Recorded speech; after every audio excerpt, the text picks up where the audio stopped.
Ok, irmãos, vou tentar continuar o vídeo aqui hoje, tá? Ainda tá pingando um pouco, mas não dá pra adivinhar, né? Não dá pra gravar em casa hoje, mas eu quero tentar terminar o vídeo aqui pra vocês. Infelizmente eu não gosto de ficar cortando o vídeo parte 1, parte 2 no meio. Eu não faço mais isso.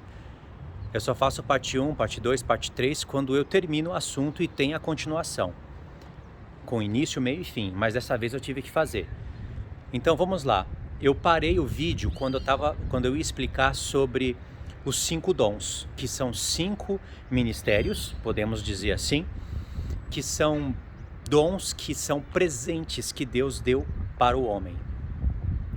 Então, o bispo, que é presbítero, o episcopado, supervisor geral, ele tem a função de liderar principalmente esses que estão ali ensinando a igreja, ministrando a igreja.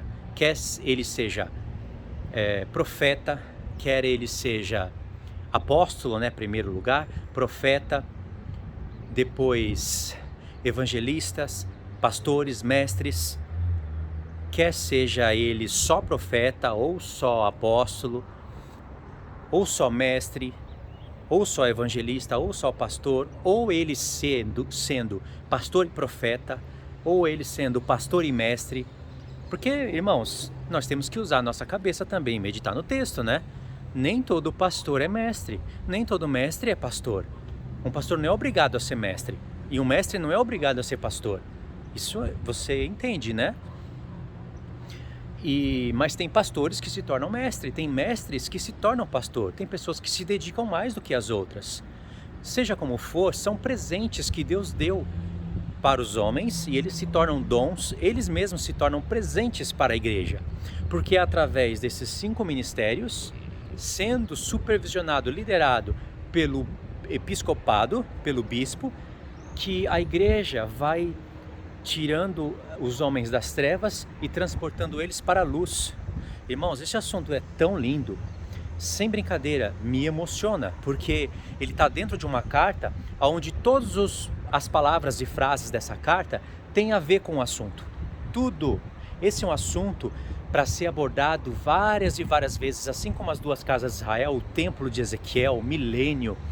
É um assunto que traz vida, mas você só entende o que eu estou querendo dizer quando você conecta os pontos e fala: captei a mensagem. Nossa, que coisa linda! Porque esses homens, eles vão tirar os homens das trevas, que estão aprisionados nas trevas, e trazer eles para a luz. Como que eu vou fazer você entender isso sem ler o texto? Não tem como. Então, vamos guardar esse pensamento aqui. Vocês podem entender o que eu quero dizer, lógico, se uma pessoa pastoreia as ovelhas, o evangelista traz pessoas do mundo para dentro da congregação, com aquele pensamento. Sistema religioso prejudica. Sistema religioso bíblico, apostolado bíblico, é luz. Um dia eu fui chamado para Cristo através de um sistema religioso, e não era de todo mal. Estava errado, mas não tinha luz lá. Eles não sei se eles aceitam isso, se ouvirem o que eu estou falando, mas é a pura realidade. E quando entrou luz lá, eles acharam ruim. Quando começou a entrar mensagem do arrebatamento pós as 2 casas de Israel, eu mostrando que não existe presbítero novo, que essa linha que eles estavam seguindo estava errado, foi encrenca para a minha vida. Mas hoje eles sabem, eu tenho certeza que eles sabem disso. Eles já aceitam as 2 casas de Israel, eu sei disso, porque um dos pastores lá é o Rafael Miquil. Vocês conhecem, né? Aquele que trabalha com o pastor Felipe. Então eles aceitaram isso hoje, eu sei. Mas eles não aceitavam naquele tempo. Mas Deus derramou luz, né? Precisou ali alguém entender para manifestar para a igreja. Mas custou inimizade. Então, é uma experiência minha, mas que se repete em várias vidas. Eu vejo isso se repetindo em várias vidas. As pessoas passando pelas mesmas coisas que eu passei. Algumas mais atormentadas, outras bem menos, algumas semelhantes. Eu vejo paralelos. Então, irmãos, eu tenho experiência para falar sobre isso. E isso é um assunto libertador. Quem dera eu pudesse aprender dentro desse lugar onde eu congreguei durante quase 8 anos, essas coisas maravilhosas. Quem dera. Mas o Senhor me despertou lá dentro. E despertou outras pessoas lá também. Eu sei. Parece que não, mas eu discordo do Rafael Mikio. Eu falo isso porque eu tenho um contexto de vida muito grande com ele. Vocês não sabem, né? Mas ele era o meu melhor amigo no Japão. E... poxa, a gente congregou durante anos. Então, eu sei que hoje ele ensina essas coisas lá. A gente discorda em vários pontos, vocês sabem as questões. Mas tudo bem. O importante é que eles têm esses testemunhos. E isso é o que muda a vida. Então, isso é vida. E, como eu disse, está dentro esses pontos, eles estão dentro da carta de Efésios. Irmãos, Paulo está tirando esse assunto, vocês têm que compreender o que antecede esse assunto dos 5 dons que Deus deu para a igreja, lá de Efésios 4. O que antecede? Deus fala, o apóstolo Paulo fala que Jesus, como é que ele... Eu não vou lembrar de todo o texto agora, mas eu vou falar por cima, eu vou recapitular mesmo. O apóstolo Paulo fala assim, que aquele que subiu, não, aquele que desceu até as partes mais baixas da terra, é o mesmo que subiu. Lembrei, Paulo cita um texto do Salmo 68, se eu não estiver me enganado, e o Salmo 68 que desbloqueia, é a luz. Só que as pessoas não vão no Salmo 68. Pelo contrário, tentam interpretar as palavras de Paulo com seu próprio raciocínio lógico e juntam esses textos com outros textos que são isolados e criam uma ideia diferente, ao ponto de não reconhecer que o que o apóstolo está falando em Efésios 4 tem a ver com o que ele falou em Efésios 2. Calma lá que eu chego. O apóstolo Paulo fala assim,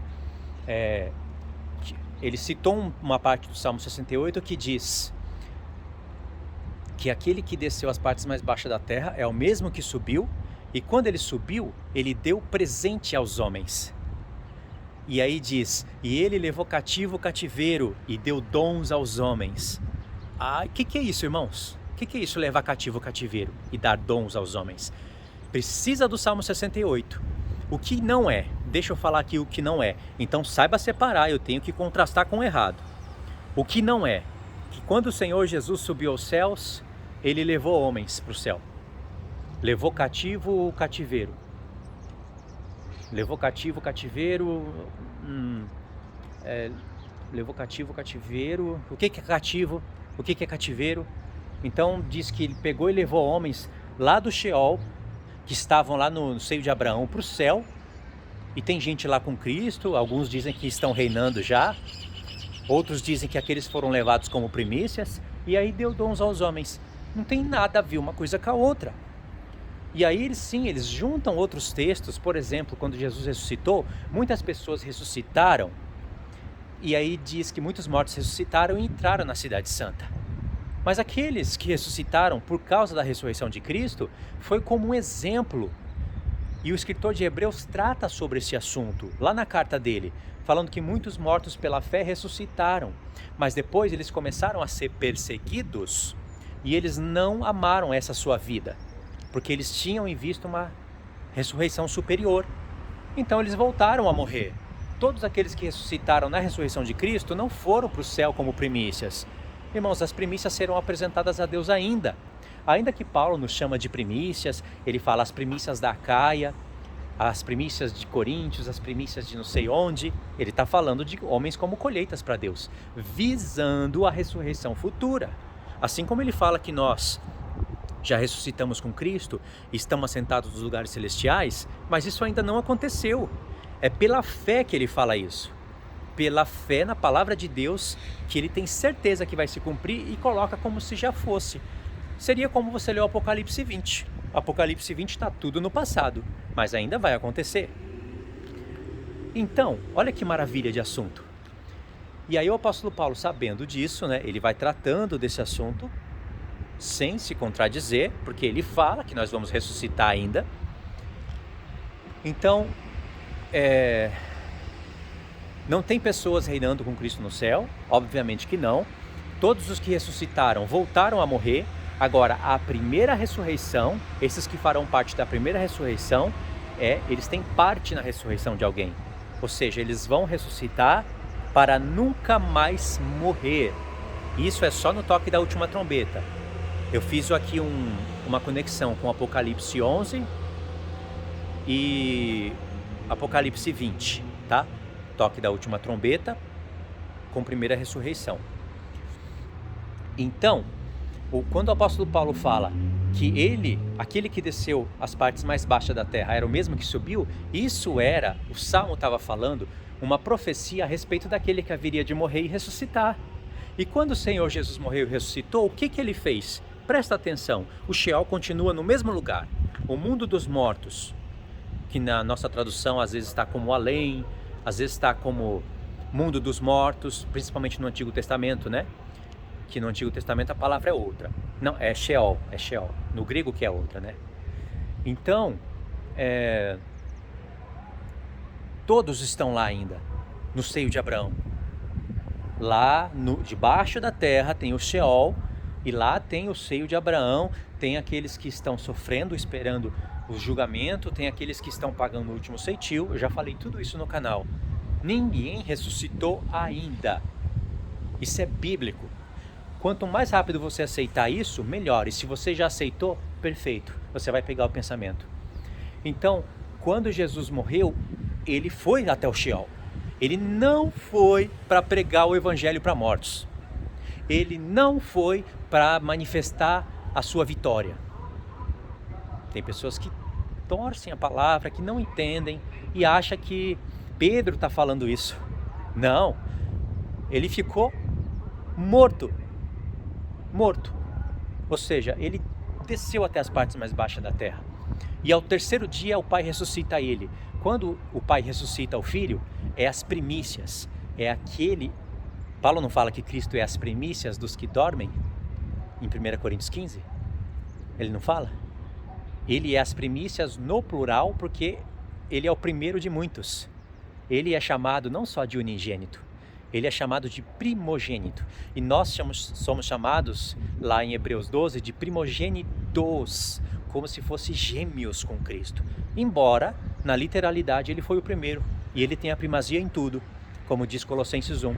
Então, quando ele saiu de lá, ele saiu para nunca mais morrer. Ou seja, ele venceu a morte. Então, o Sheol é uma prisão, é um cativeiro. E ele tem a chave de lá. Essa chave é o poder de ressuscitar, de tirar de lá quem ele quer.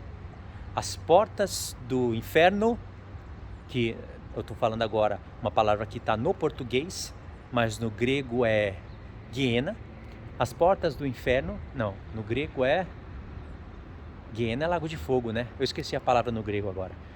As portas do inferno não prevalecerão contra a minha igreja.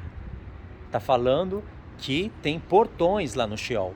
E a igreja de Cristo que morreu em Cristo não vai ficar presa nesses portões, porque Cristo vai resgatar o povo de lá. Entendeu? Estou falando de algo que vai ocorrer literalmente. Mas Paulo aplica a ressurreição espiritual já no nosso tempo, porque a gente tem que viver os poderes do mundo vindouro. A gente tem que provar um gosto da ressurreição, mesmo no corpo de carne. E esse é o mistério da fé. Quando Jesus ressuscitou de lá, presta atenção, ele levou cativo o cativeiro. Jesus levou aprisionado o cativeiro, a prisão, e deu dons aos homens. O que significa? Que ele tirou, agora, ele, por causa da vinda dele, da morte e da ressurreição, houve agora testemunhas oculares, escreveu sobre a manifestação da vinda do Filho de Deus. Ele agora tirou as prisões dos homens. Todos os homens estão aprisionados pelo diabo. Entendeu? Como se fossem destinados ao inferno, destinados ao lago de fogo. Lembra que Judas fala para a gente arrebatar as pessoas do lago de fogo? Não tem como você tirar alguém que já está no lago de fogo, literal. Mas ele está falando em uma linguagem simbólica. As pessoas que estão caminhando para o lago de fogo, arrebata elas. É isso que Judas está falando. Então, ele quebrou as prisões, as nossas prisões, as quais nós estávamos aprisionados por Satanás, e nos fez nós, deu para alguns de nós, para quem deseja, para quem se esforça, ele deu dons, ele deu presentes e nos deu para a igreja. Para quê? Para a gente libertar aqueles que estão cativos nas prisões do diabo. Como? Através desses ministérios. Os pastores fazem isso. O dever deles é esse. É libertar as pessoas que estão aprisionadas. Como? Através do evangelho. Através do ministério de evangelista. E eles precisam dos auxílios daquele dom de mestre. Porque às vezes tem coisas difíceis que só um mestre vai reconhecer. O pastor às vezes está muito ocupado com o rebanho, e ele precisa estar. Mas o mestre, ele não necessariamente precisa estar ocupado com o rebanho, ouvindo histórias, ouvindo problemas, fazendo visitas. O mestre está mais ali com a escritura, se esforçando e se fadigando para entender coisas, para iluminar a igreja. São dons, nós somos um corpo. Um faz a função do olho, outro faz a função da mão. O olho não pode falar para a mão, eu não preciso de você. Mas a mão não olha nada. A nossa mão não olha.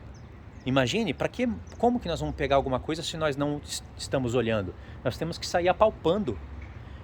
O olho que vai direcionar. Só que o olho não vai pegar nada, precisa da mão. Por isso que Paulo fala, o olho não pode dizer para a mão. E nenhum membro pode dizer para outro membro, eu não preciso de você.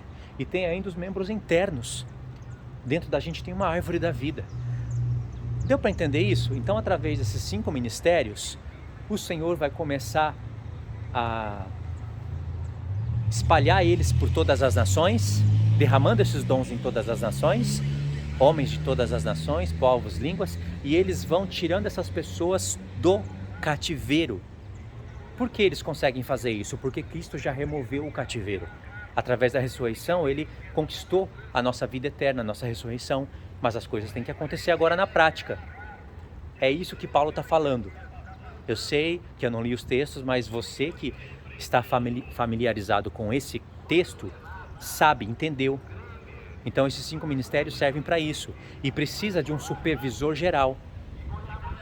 O bispo, o episcopado. Mas o supervisor geral de todos é Cristo. Por isso que ele é chamado de o sumo pastor. Cristo é chamado de o apóstolo da nossa vida. Cristo é chamado de o profeta. Ele foi o primeiro a pregar o evangelho da nova aliança. Cristo é chamado de... Tem um texto que está no grego, onde ele é chamado de episcopos. Está tudo lá espalhado no Novo Testamento. Então ele é o supervisor geral de todos. E ele colocou superintendentes para supervisionar esses homens que recebem esses dons de Deus, para ver se eles estão fazendo corretamente. Porque Satanás, ele pode entrar na igreja e começar a bagunçar as coisas. Não é perfeito isso? Isso é lindo. Mas aí, Satanás já entrou nas igrejas e começou a bagunçar essas coisas. Já escondeu essa revelação, essa organização, estipulando outros tipos de organização.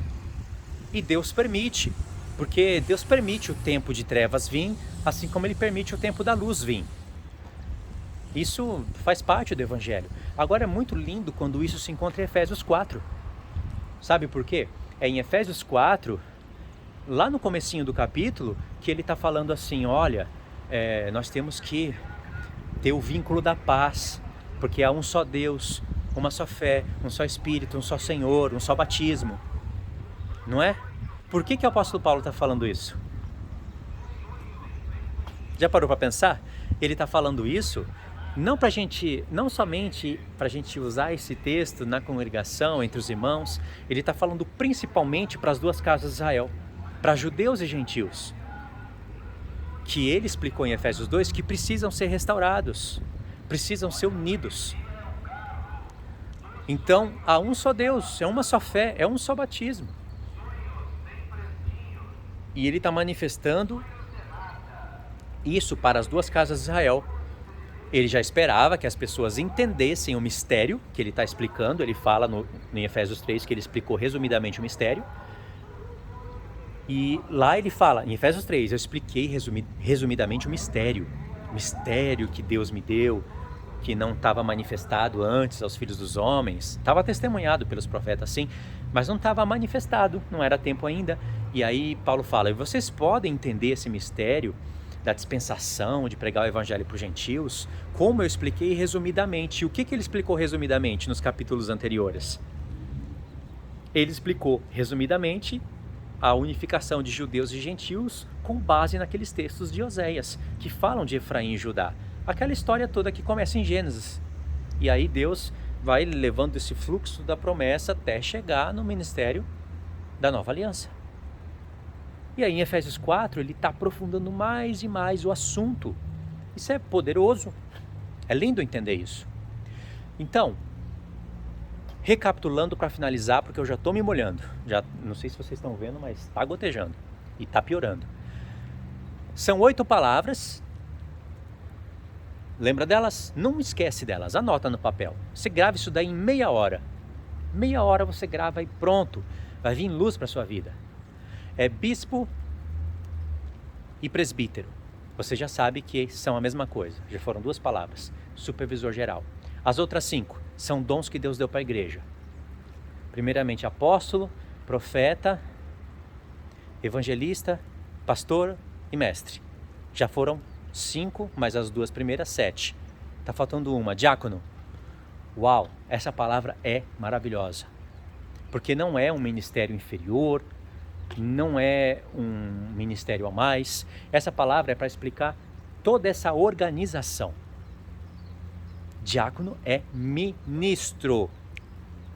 Paulo, é que essa palavra diácono, ela é do grego e foi transliterada em alguns textos e traduzidas em outras. Paulo fala, eu sou servo do Senhor Jesus, está escrito diácono. Quando Paulo fala o ministério, o ministro, eu sou ministro para pregar o evangelho, o ministério, se eu for procurar lá no grego, vai sair diácono. Todos nós somos diáconos. É claro que aí tem que ser reconhecido, né, por testemunhas, qual é o ministério que você tem, porque diácono engloba tudo.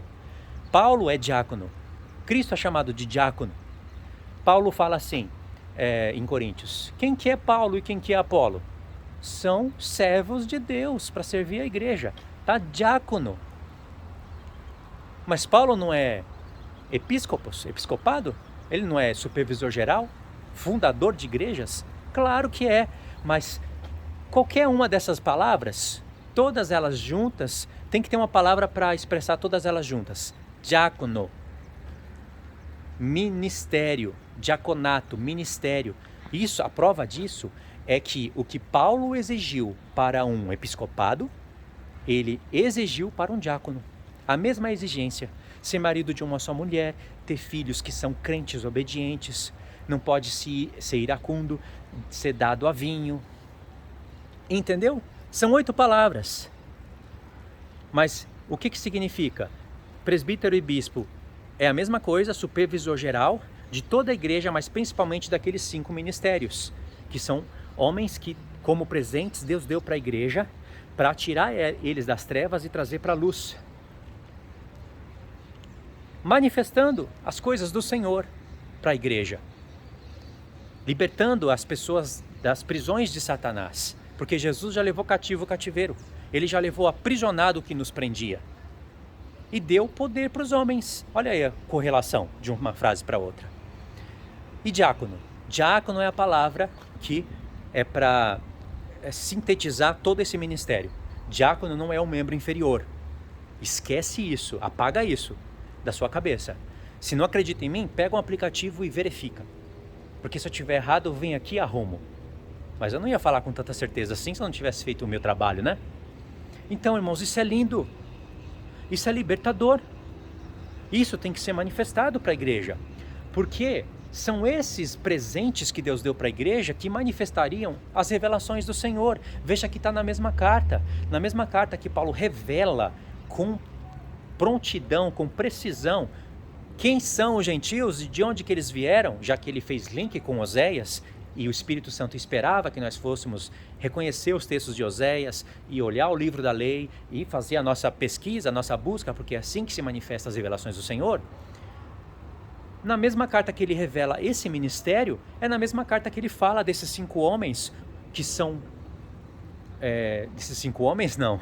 Esses 5 ministérios que são presentes, dons que Deus deu aos homens para fazer a igreja crescer e, como é que ele fala? Chegar até na plenitude de Deus, chegar à estatura de varão perfeito. Essa palavra é linda. É que não tem como eu continuar, infelizmente, porque se parar de chover eu continuo, senão vocês vão ver eu desligar aqui já já, porque eu não vou deixar o celular molhar. E aí, irmãos, nessa mesma carta, ele está falando isso. Isso é muito lindo. Entendeu a conexão das coisas? Não é à toa que está na mesma carta. Agora,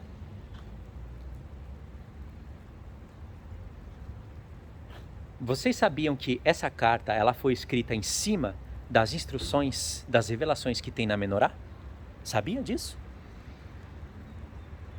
Em Efésios 1 ele fala que a igreja é o corpo de Cristo. E ele fala que é a plenitude de Deus. A plenitude de Deus. A palavra plenitude é pleroma. E a palavra plenitude, em muitos textos, ela é para a gente ilustrada no número 7. Número 7, festa dos tabernáculos, milênio, completamento, obra perfeita. E aí ele fala, a igreja é o corpo de Cristo, que é a plenitude de Deus. Ele fala em Efésios 1 e volta a falar em Efésios 4. E logo nós nos lembramos da Menorá, das 7 igrejas. E o que tem em cima da Menorá? 7 chamas, que são os 7 olhos do Senhor que ilumina, que foram enviados por toda a terra e que iluminam o tabernáculo. E aí lembra dos 7 Espíritos de Deus? Espírito de sabedoria e de conhecimento, espírito de conselho e fortaleza, espírito de entendimento e de temor do Senhor. Foram 6 palavras, mas fala, o Espírito do Senhor estará sobre Cristo.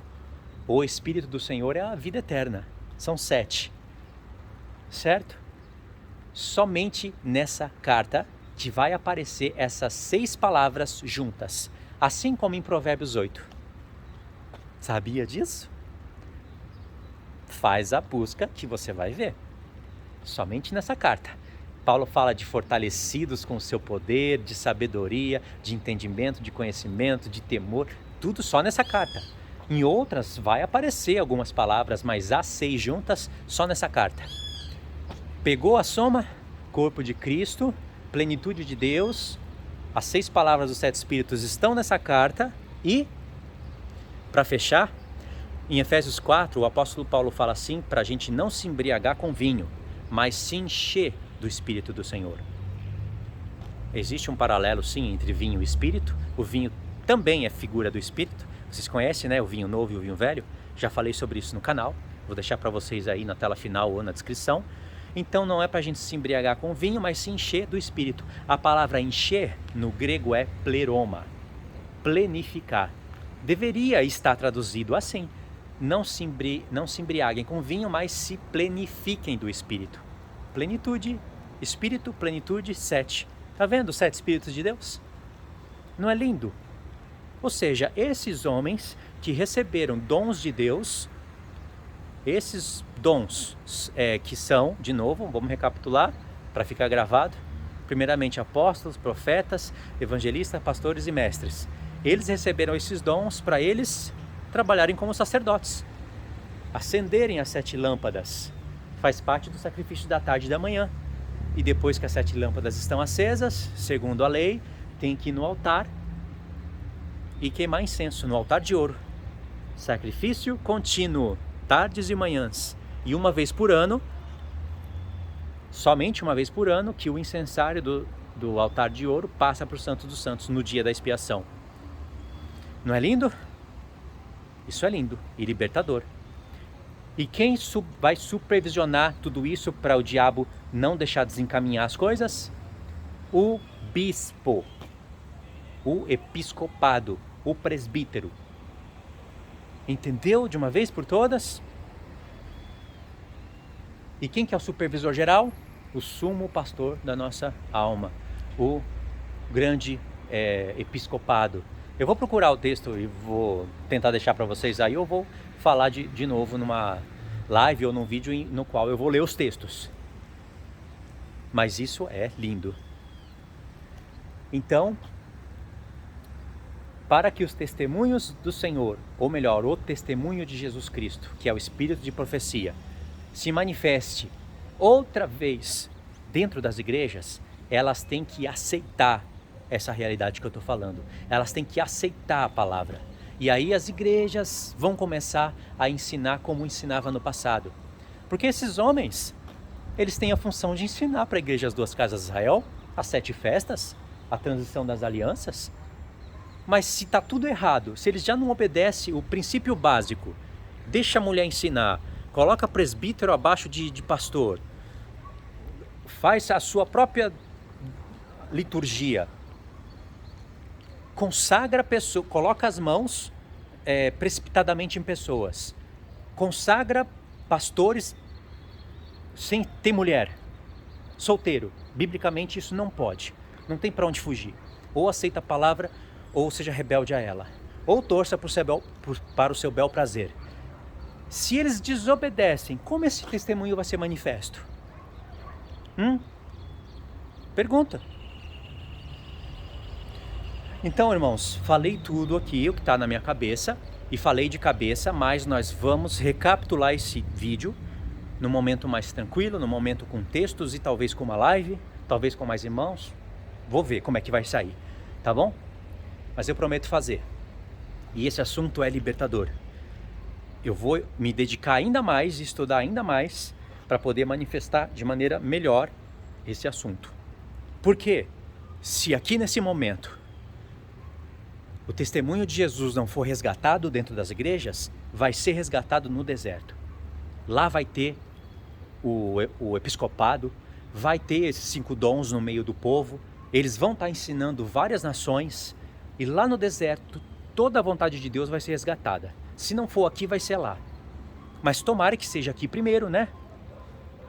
Pra gente já começar a manifestar essas coisas para a igreja. Tá bom, irmãos? Deixei o celular molhar aqui um pouquinho, mas eu acho que não vai dar problema. Então é isso. Essa é a parte 2 do vídeo. Assista a parte 1. Acho que você deve ter assistido, né? Eu vou linkar aí os 2 vídeos e até um estudo mais aprofundado e detalhado. Tá bom?